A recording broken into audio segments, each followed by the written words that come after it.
Hello friends, good morning, welcome back to my channel. তো বন্ধুরা, তোমরা আছো কেমন? আমি মোটামুটি ভালোই আছি। বন্ধুরা, তোমরা যারা যারা আমার চ্যানেলটাকে সাবস্ক্রাইব করেছো, তো তোমাদের অসংখ্য ধন্যবাদ। তোমরা ভালো থেকো, সুখে থাকো। তো আমি আমার ব্লগটা এখান থেকে চালু করলাম। তো আমার কিছু দুঃখের কথা তোমাদের কাছে শেয়ার করলাম, আজকে শেয়ার করছি আর কি, করবোই এখনই। তো কারণটা হলো, তোমাদের কাছে বলবো না তো কার কাছে বলবো? বলছি, আমার জীবনে না টাকার বড়ই অভাব। টাকা নাই বললেই চলে এক প্রকার।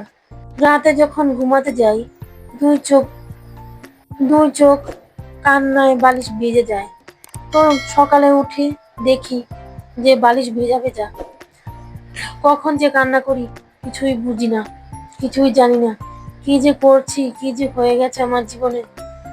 টাকা টাকা টাকা টাকা সারাদিন করছি, কোথায় পাবো টাকা?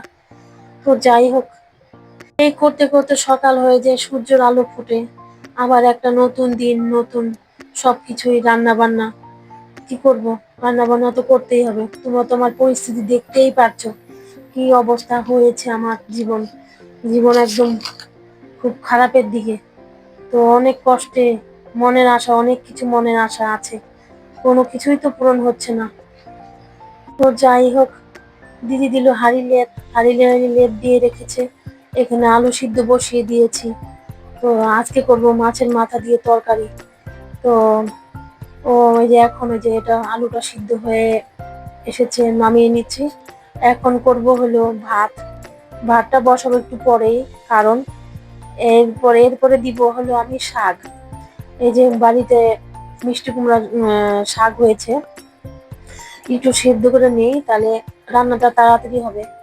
তো এর জন্য আমি করলাম আজকে শাকটাই আগে সিদ্ধ করি। তো খিদেও পেয়ে গেছে, তো শাকটা বাইরে বসিয়ে এসেছি।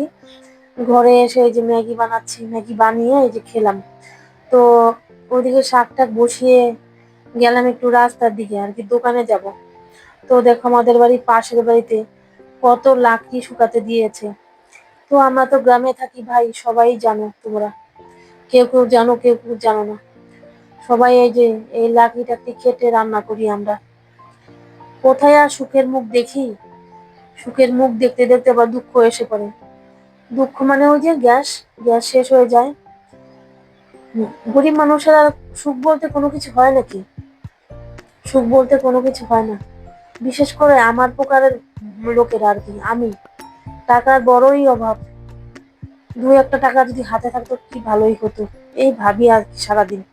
তো ঘরে এসে এই যে দেখো, মাছে হলুদ লবণ মাখিয়ে নিচ্ছি।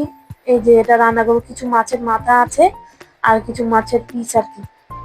এই বাইরে আজ আলু সিদ্ধ বসিয়েছিলাম, ওটা দিয়ে রান্না করবো।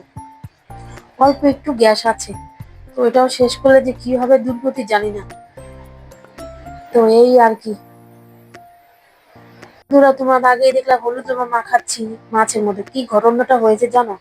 একটা না বড় পোকা পড়ে গেছিল মাছের মধ্যে, তাই আর কি আমি এই হলুদ লবণ আবার ধুয়ে নিয়ে তারপরে মাখলাম। আমার ভিডিওটা আর বেশি বড় করছি না, এখানে শেষ করলাম।